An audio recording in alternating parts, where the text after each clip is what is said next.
Hello, my fellow nerds, and welcome to the Nerd Empire. I hope you all are having a fantastic day today, and I hope you all will enjoy today's reaction video. With that being said, let's get right into it, shall we? We will be reacting to some more of Moreparz. So, the world's oldest shark. I think that's the basking shark, if I remember correctly. This is the world's oldest shark. We got a boomer! But how old actually is it? This absolute fossil over here is the Greenland shark. Oh, and Greenland this shark. may come as a shock to you, but the Greenland shark is found in f***ing Greenland, man. And with Grandpa Shark here coming in at a f***ing kaiju size, 6 meters in length, Damn, and that thing's huge. literal ton in weight, this senior citizen probably worked with Godzilla back in his day. But how senior is senior? Well, you might be expecting him to say something along the lines of, 100 years. I think the Greenland shark, I think they get, what, about 500-600 years old? Maybe 150 years, right? Try higher. No, not 200. Close, but not 300 either. Chocolate. No, the Greenland shark can live up to 500 fucking years. I don't think you understand how old that is. So, to put it in perspective, this is Bob. Bob has just turned 500. Here is a list of things this has lived through. All 8 of King Henry's divorces, the invention of chocolate, I remember when they first invented chocolate. Shakespeare's entire lifespan, the Boston Tea Party, the signing of the Declaration of Independence and the founding of the United States, the colonization of Australia, the Industrial f***ing Revolution, the invention of the light bulb and adoption of electricity, the Titanic becoming a submarine, World War I, the Great Depression, World War II, the Vietnam War, the f***ing moon landing, and the invention of the internet. Yeah, he's First pretty episode fucking of old. SpongeBob. Schlatt's crimes in 99. 2001. The invasion of Iraq. The global financial crisis. The death of Harambe. Australia catching fire. The virus.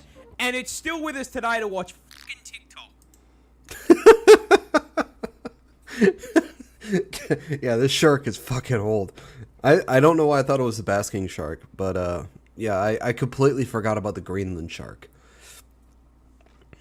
I don't think you understand just how old sharks are. We got a boomer! See, I'm not just talking individual sharks. Hammerheads, Bruce from Nemo, Jeff. I think other than crocodiles, sharks are one of the oldest animals or aquatic things on the planet. Your average shark lives anywhere between 20 to 80 years. Nothing all that special. I'm talking sharks as a species. Because as a concept, sharks are f***ing one-tricks. They have mained this class through every single balance adjustment Earth has thrown at them. From climate change, to the Ice Age, to that time God decided to punt a rock at Barney the dinosaur. Yeah, when it comes to prehistoric shark species, most people think of the megalodon. That big boy the size of a kaiju that was swimming around in the ocean around 26 million years ago. Which might sound like a long time, but as far as sharks go, this thing's a f***ing zoomer. Go back around 250 million years to the early Triassic, before the literal dinosaurs, and you'll find Helicorpion, a shark with a f***ing buzzsaw for a mouth. 250 not far back enough for you? Go back around 300 million years, and you will find Adestus, the f***ing pog shark. And if that is still The not far pog back shark. enough, you can go all the way Hi, Storm. back, How you doing? right to the beginning, to the first recognizable shark, Doliotis problematicus, at 410 million years old. Sharks have existed for 4 times longer than Saturn has had f***ing rings. The first tree only sprouted out of the ground. And why are you licking me? How am I lick worthy? 385 million years ago. That means that for 25 million years, Groot's great-great-grandfather was sat in God's drafts while this f***er chased Nemo. Doliotis, the first Bruce. Because you can. Okay, I see. Alright. Now we will be going back to where we left off in the previous video. Scientists just Here we go. de-extincted a 12,000-year-old dog. Well, kinda. You see, a bioengineering company called Colossal has dedicated itself to doing what every single Jurassic Park film has told us is a bad idea. Bringing back extinct species. And recently, they made a breakthrough. They have managed to bring back the 12,000-year-old direwolf. You know those big-ass puppies from Game of Thrones that the Starks had? Yeah, those were actually a real-ass animal, alive during the late Ice Age. And the best way I can describe them to you is, basically a wolf on steroids. Yeah, buddy! These things were bigger, faster, and stronger, estimated to have the highest bite force out of any canine. It is and the big move bad that wolf. I'm sure has no implications. They have managed to bring these bad boys back to life. I mean, would it be a good thing if we brought the direwolf back? I mean, I don't see any problems with it as long as they don't bring fucking carnivorous dinosaurs back. These two little guys are now 6 months old and have been living on a private plot of land with 24/7 veterinary care. However, they've only just been shown off to the public, with the company going so far as to get a photo op with George R.R. Martin holding one of these adorable little killing machines, showing that man will literally interact with an extinct species before he finishes that last f***ing book. There is, however, one small problem. This isn't technically a direwolf. You see, by merit of them being extinct, short of specking into necromancy, you can't exactly bring them back. Which is where this guy comes in. You see, the grey wolf shares 99.5% of its genetic code with the direwolf. They're big too. Using CRISPR gene editing, they basically toss the grey wolf back into the spore creator, then using the code found in direwolf fossils as a build guide, juiced the f*** out of it, boosting the size slider and putting some extra points into strength, as well as adjusting its head shape and teeth. All in all, they made a total of 20 edits to 14 genes, producing the closest thing we can get to a direwolf short of time travel. Which is cool as f***. I give it 5 years before a man-made horror beyond comprehension breaks out of that f***ing lab and we are all playing Resident Evil. I've said this many times before, and I will keep saying it many times after. If anything is going to end humanity, I can guarantee you, it is probably going to be because of scientists.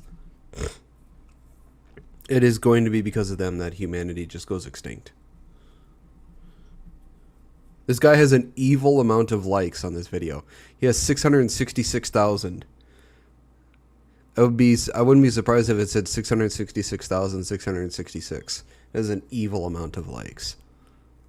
This pigeon saved an entire army battalion. Heroes never die. Introducing our protagonist, Jeremy, a carrier pigeon who was in the employ of the US Army Signal Corps during World War I. You see, back in the oldie times, radio technology was, kind of dog shit. So carrier pigeons were still the meta for DMing the homies memes over distance. Which is how, in 1918, our feathered little shock trooper here ended up in France, with 500 US soldiers stuck 3 kilometers behind enemy lines, completely cut off from supply and reinforcement in a 7-day shootout. You see, Jeremy's battalion, juiced up on freedom and red crayons, had overextended and become trapped, surrounded on all sides by German soldiers. And to make matters worse, being stuck behind enemy lines meant they were now on the receiving end of US defense spending, being absolutely hammered with friendly artillery. Now, stuck as far away as they would have had more luck using their radio as fucking nunchucks than a comms device. So they began sending out carrier pigeons in an attempt to tell command to stop fucking shelling them and help on the point. However, the Germans were having none of that shit and shot every single carrier pigeon the battalion sent out of the air like they were running an AIM Labs warm-up. Until only one remained, Cher Ami. Desperate and rapidly running out of soldiers, the battalion wrote a message and attached it to Cher Ami, sending him into the air and watching him sail above the trees. And just when they thought he was clear, some f***ing sweat on the German side nailed him. The battalion watched in horror as their last hope spiraled out of the sky. The bullet tore straight through Cher Ami's center of mass, destroying one eye, punching a hole through his chest, and blowing off one of his legs. And this Giga Chad of an animal tanked it. Oh my god. Ibuprofen? I got a headache. The Marines watched in awe as this mangled pigeon picked itself out of the mud and managed to fly clear of German fire. Cher Ami made it the whole way back to base, 25 miles, and saving a total of 194 soldiers. Not only did he get the job done, but he f***ing lived. He was granted one of the highest military honors the French army could provide and sent into retirement with his trainer. And when he eventually did pass several years later, he was preserved and placed in the Smithsonian, where you can go see him today. There he is. Absolute f***ing legend. Dude, that is one hell of a fucking bird. Dear effing God. This pigeon saved this jellyfish is basically a time bomb. Introducing the Irukandji, a species of jellyfish native to the northern waters of the land down under, and possibly my least favourite animal in the entire ocean, because it is just jellyfish a massive, suck. spiteful cunt. Well, massive is misleading, as this little guy is tiny. I mean, ridiculously small. Being not much bigger than your finger. The way he just looks at that woman is fucking hilarious. Nail at the head and basically completely fucking invisible to the naked eye. This I've seen and I've heard of this jellyfish. It is a massive spiteful bitch. It's possibly the worst jellyfish you can ever fucking run into in the animal kingdom. Is a fairly major problem, because behind that halo cloak frame they are dragging 3-foot long tentacles and shocking absolutely no one. Say the line, Bart. It is one of the most venomous jellyfish in the ocean. Yeah! I'm so f***ing tired of the stealth poison multiclasses on OCE servers, dude. This shit is broken. You see, those 3-foot tentacles are covered with tiny little barbs, and at the barest touch, they will literally propel themselves into your skin like a bullet and inject you with the Australia Special, a pina colada cocktail of various neurotoxins. And upon being injected, you will feel absolutely nothing. You'll keep swimming around, splashing about in the water, kissing the homies, until you are overcome with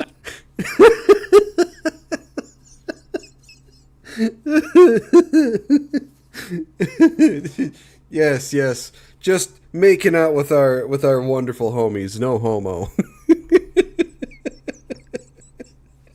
a sudden, severe feeling of impending dread. I mean the kind...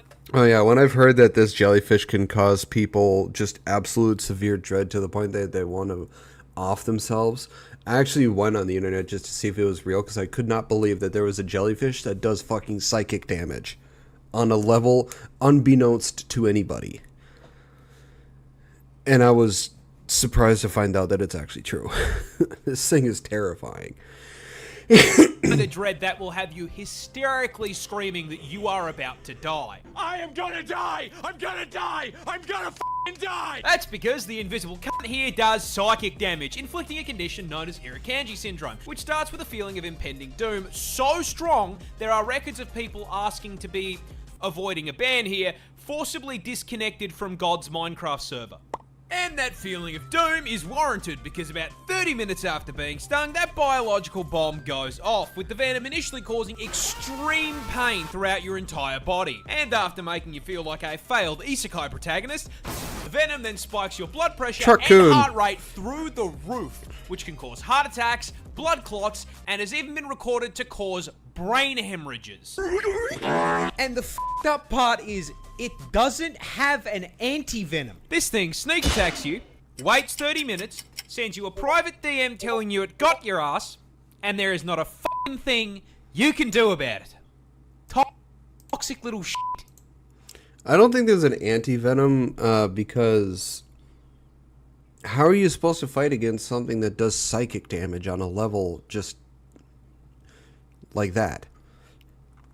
And two, I don't think it happens often enough where people or scientists thought, you know, let's make an anti-venom.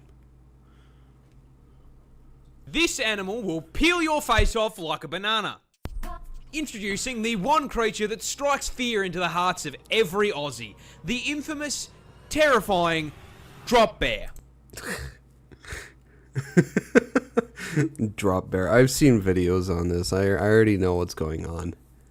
A species of predatory marsupial exclusive to the land down under. This genuine nightmare may seem pretty normal at first, closely resembling the koala bear, and that is by design.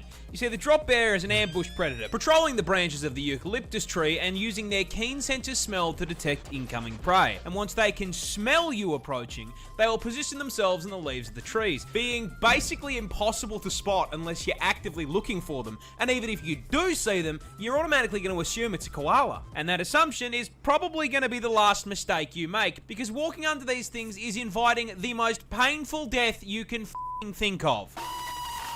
Once you've walked in the range, the drop bear will launch itself from a tree and aim directly for your head.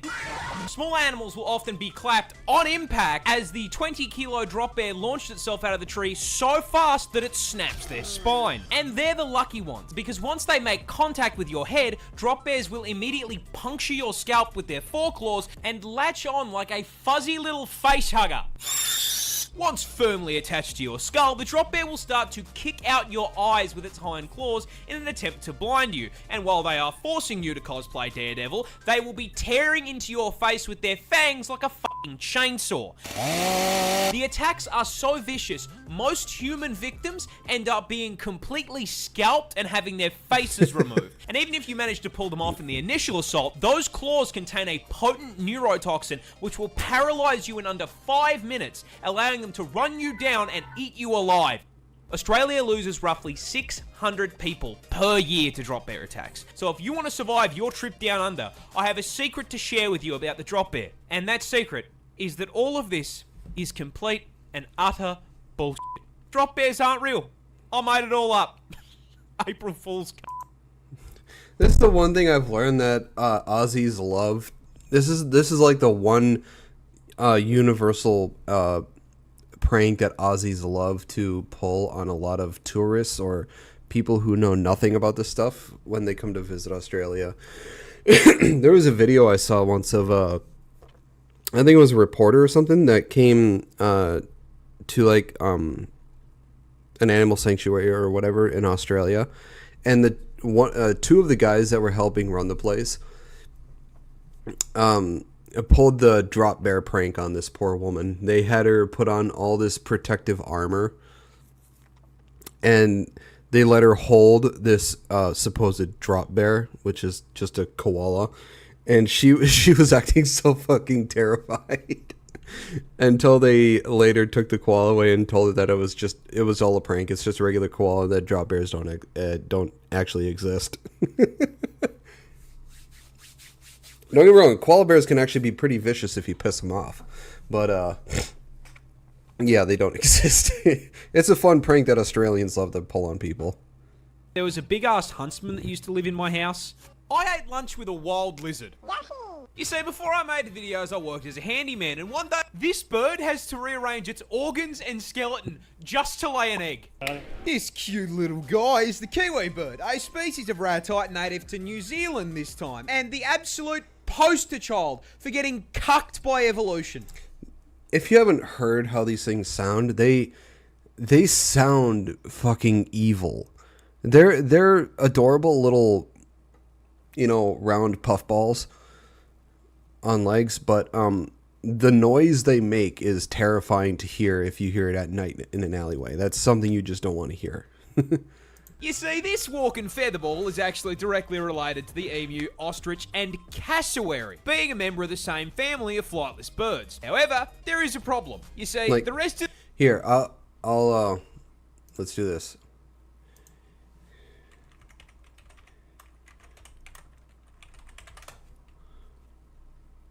This is how they sound.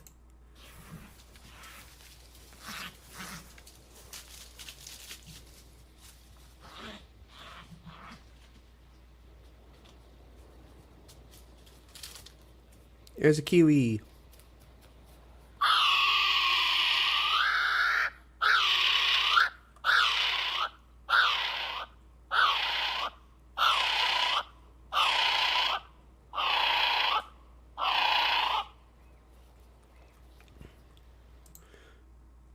They're adorable, but the noise they make, like, good God, just hearing that, it's like if it's in the middle of the night, you're just wandering around out in Australia, and you hear that, not knowing it's a kiwi, you'd wonder, like, what the fuck is making that noise? The Kiwis' bloodline actually looked up a build guide before picking their stat spread, and as such made sure to trade the whole flying thing for something useful. With all of his cousins specking into speed, size, and some kind of offensive capability. So that leaves the question, what did the Kiwi pick to make up for not flying? Absolutely f***ing nothing. Kiwis are tiny in comparison to their relatives, coming in at only 4 kilos in weight and 50 centimeters tall. This is because Kiwis evolved largely on an island with no natural predators, so they downsized and traded out the knife feet and bloodlust for just being a little guy with a good attitude, which honestly worked pretty well for them until the British did British things, and now they have to deal with cats and dogs trying to eat them. God damn it, you British people! Why the hell did you have to why'd you have to bring predators to the poor Kiwis? And considering this build was not designed for PvP, they have been clapped so hard by invasive species that they are now unfortunately an endangered animal. But getting shafted by the British is just the beginning of the generational violation of the Kiwi, because these poor feathered fruits can't even reproduce without getting f***ed over. You see, the Kiwi bird's cousins are famous for laying huge eggs. I'm talking hit your protein macros in one meal-sized eggs. And you would think that is because they are large. And you would be wrong. Because their vertically challenged cousins have to lay eggs the same size. A kiwi bird lays eggs 20% the size of their body. With the egg being so bloody large, it rearranges their internal organs and stretches their rib cage just to be able to hold the thing. I mean, look at that. That poor fucking bird.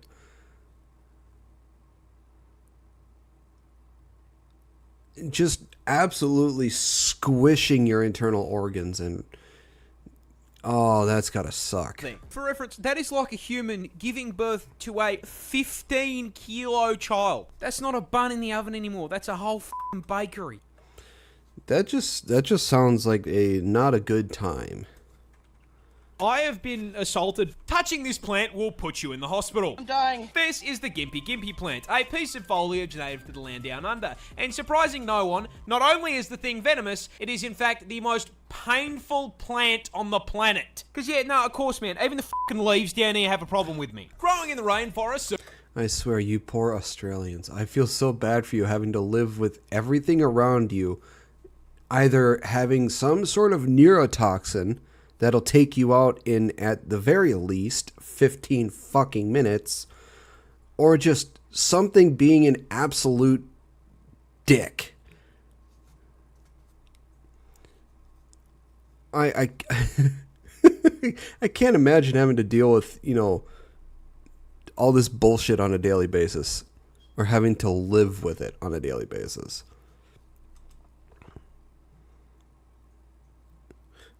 Australia is just like the devil's playground, where God threw all of his reject animals that he decided to create and said, yeah, this ain't gonna work. Let's throw it in Australia. of northern Queensland, these hell bushes are covered in tiny hairs that upon closer inspection aren't hairs at all and are actually thousands of hypodermic needles waiting to stab you and break off inside your skin if you so much as brush them. Once inside you, these needles will inject you with, I am not kidding, neurotoxin and cause absolutely excruciating pain. I swear, like 95% of anything that has neurotoxin is found in Australia. It's like the neurotoxin central of the world. Why? I mean, like comedic levels of pain.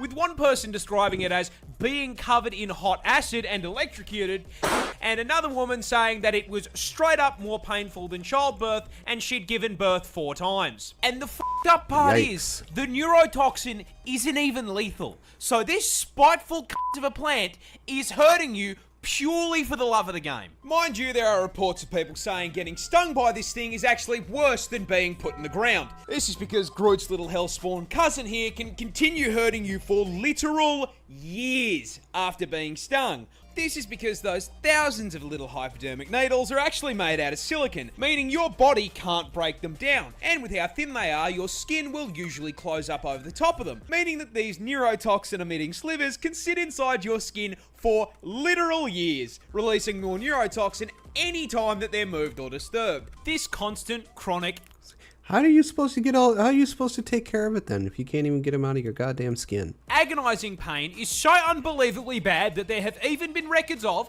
trying not to get banned here, people Alt F4ing existence to make it stop. This particular incident came from a man who accidentally used one of the plant leaves as toilet paper. Oh. I don't think it gets much worse than neurotoxin to the nuts. Touching this Yeah, no, that's just... oh. kangaroos can and will beat you up. That's right, just because it's not venomous doesn't mean it can't knock you on your ass, and Australia's most iconic marsupial can do just that. Because they are way bigger than you think they are. With our biggest species of roo coming in at a ridiculous 2.8 meters in length. And with the iconic hop, they've got a vertical jump of 3 meters. I mean, honestly, with a stat spread like that, they don't belong in the outback, they belong on a fucking NBA court. As if that wasn't enough, they're also built like tanks, weighing in at a full 90. There is no good reason on God's green earth that an animal needs to be that jacked. Why is a kangaroo that fucking jacked? Kilos of roid I mean, look at that. There is no good reason for an animal to be that fucking muscular. raging rabbit muscle, and being able to move way faster than anything that heavy has any right to, pegging the speedo at a max of 70k an hour. That is Meaning if you fast. make them angry, a juiced up rat the size of a small car is going to run your ass down and beat the f***ing brakes off you. And I'm not kidding when I say they really will rock your shit, because roos are professional kickboxers, with males routinely fighting MMA to win female attention. When they fight, kangaroos will lean back on their tails as a stabilizer and immediately start scratching and kicking the ever-loving shit out of one another. And those kicks have enough force to crack bone. And as if getting drop-kicked by a muscled marsupial wasn't bad enough, they also for some reason have the same bite force as a grizzly bear, because why not? Now, even with all of this, there are still animals stupid enough to view a roo as lunch, which brings me to the most terrifying thing that they do. When threatened, kangaroos will hop into a body of water and wait for whatever is chasing them to follow them in. Once the predator enters the water, the kangaroo will wrap its arms around their neck and just straight up drown them. What the man? Yeah, there was also a video, and this one actually went around and became viral for a while, where a kangaroo was basically holding a dog in a chokehold, trying to choke the dog to fucking death. And the owner of the dog went up to the kangaroo and gave him a good right hook. And he just let go of the dog. But the kangaroo looked back at him like, what the fuck did you just do? Like, the kangaroo was, like, astonished that somebody came up and, you know, gave him a good right hook. I share a country with psychopathic tren rats. Oh! Australia lost a war to emus. But how? How the f*** did we lose an armed conflict with flightless birds? Well, it all started in 1932 when farmers in Western Australia wanted to grow wheat. There was just one major problem. That's emu territory. It is And amazing emus that Australia lost a wheat. fight and to coming in birds. at 6 foot tall and 40 kilos in weight, they can eat a lot of it. So when breeding season came around, the emus migrated through the farmland, and these poor farmers were overwhelmed by a tyrannid swarm of man-sized poultry, 20,000 emus strong. These feathered tanks then proceeded to completely steamroll through the fences into the fields and started laying waste to the wheat. The farmers attempted to fight back the initial wave with rifle fire, but their efforts were, putting it lightly, completely useless. This ginormous L made the farmers pretty bloody angry, so they gathered together and went to the government to ask for help. Sir, 20,000 emus have hit the wheat fields. Me, mate. And so the government declared the emus enemies of the state and sent in the army to commence the Great Emu War. The entire 7th Heavy Artillery Division was deployed to WA, armed with 2 LMGs, 10,000 rounds, and the sole objective to blast anything with feathers. A little bit excessive for an overgrown turkey if you ask me, and upon their first deployment, the army immediately ran into a major problem. Emus are fast. I am speed. Now, aren't they able to run at like 40 miles an hour? Really fast, clocking a top speed of 50 kilometers an hour, Oh, which okay. meant that once they opened fire, the emus would immediately bolt out of range of their weapons. But they still took a crack at it, and then immediately stopped when both LMGs jammed after only dropping 12 emus. This embarrassment led the army to retreat and rethink their plan. So a few weeks later they returned, this time mounting the LMGs on trucks in an attempt to run the birds down. However, this also didn't work, because after figuring out that those trucks meant they were about to be turned into a KFC family bucket, the emus started leaving scout birds who would warn the flock of the approaching trucks. Oi, mate, which it's gave the them all cops. enough time to book it before the army even got there. And whenever they did catch the emus, they found out they were kind of... Because emus are mostly feathers, and there's a lot of places you can hit on them without doing any damage, meaning it was taking around 10 bullets for every 1 bird. So after a month of blood, sweat, tears, and... So essentially you would need about 200,000 rounds of ammo just to take care of 20,000 emus. 10,000 rounds of ammunition, the army managed to bring down 960.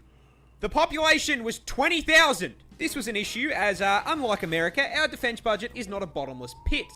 So the army had wasted all that money to achieve absolutely Yeah, we do all. spend a The fuck ton of government just money kinda on built a really long, really shit fence around on the the farms army. and called it a day. How the fuck did we lose this? I could have done a better job with a boomerang and a cricket bat. This bird can straight hit you with a Mortal Kombat fatality. Finish him. Introducing the cassowary, a species of ratite native to the land down under. And for once, guys, it's not venomous. Can still flatline you though, and I'm going to tell you how. You see, these neon chickens belong to the same family of birds as the emu, and as such share their impressive size, coming in at a solid 79 kilos and growing up to 6 feet tall, meaning the short kings in my audience could, in theory, mount these things like a chocobo. But what makes them stick out? That would be from pretty cool, emus? a chocobo well, you for see, a the mount. cassowary is basically a spec ops emu, being twice the weight, highly territorial.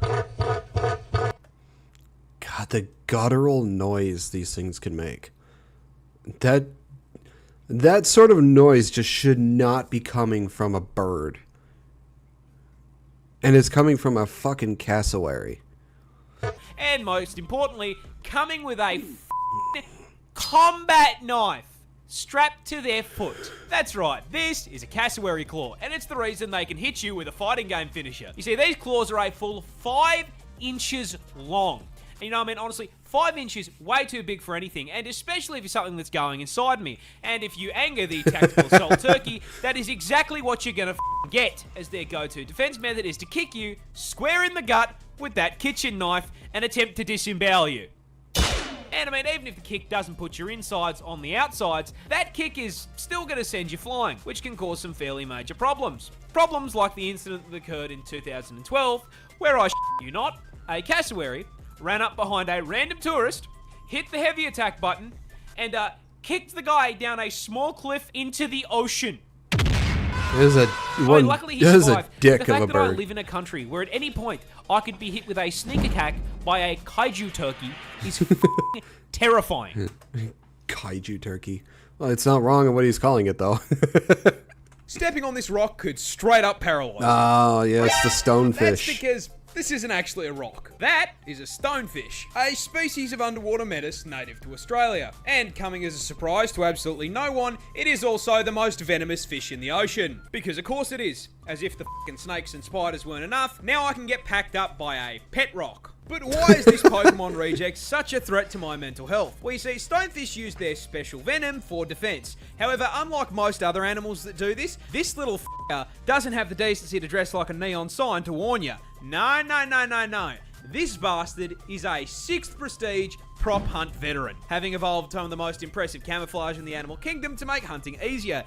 And once they've set themselves up, they are basically indistinguishable from Patrick Starr's house. Now, this is a fairly major problem as they love to live in the shallows on the beach, and that venom we talked about earlier is stored in these 13 giant, highly toxic spines that deliver venom when pressed on. You can probably see where I'm going with this.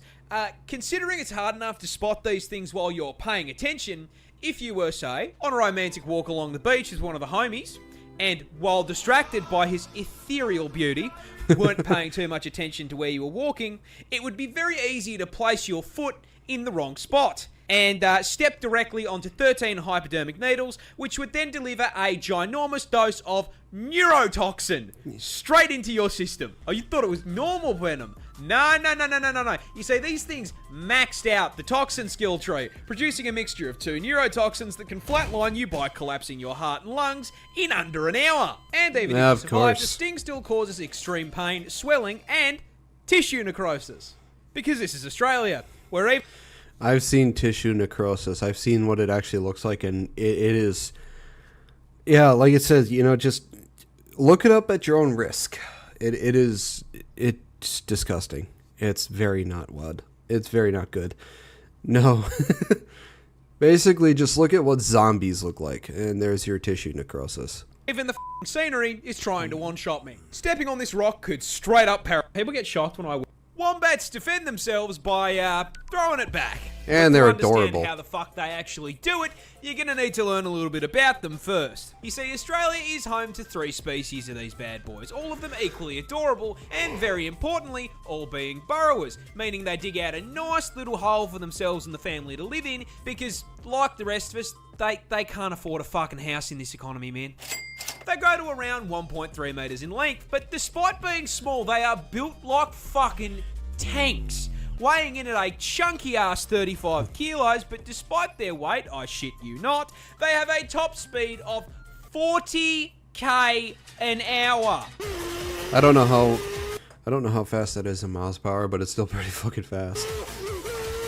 Now, the fact that they can nearly get booked in a school zone, coupled with them being a tank-class marsupial, forms the start of their defense strategy. So you see, a fun fact about wombat anatomy is they spect all their defense points into their ass. Rather than having fat and muscle, a wombat's cheeks are made out of 4 thick plates of fused cartilage, making it extremely solid. And this Kevlar BBL allows for the fucking funniest defense mechanism I have ever seen on an animal. Basically, if a predator tracks down Mr. Wombat to his burrow, it'll stick its head in and start trying to dig him out. In response, the wombat will line his ass up with the tunnel door, chuck the gear shifter into reverse, and fucking floor it backwards up the tunnel into his aggressor, slamming his ass into its head. The impact then squashes the predator between his steel cheeks and the roof of the burrow, straight up crushing its skull like a Mortal Kombat fatality. I cannot make this shit up.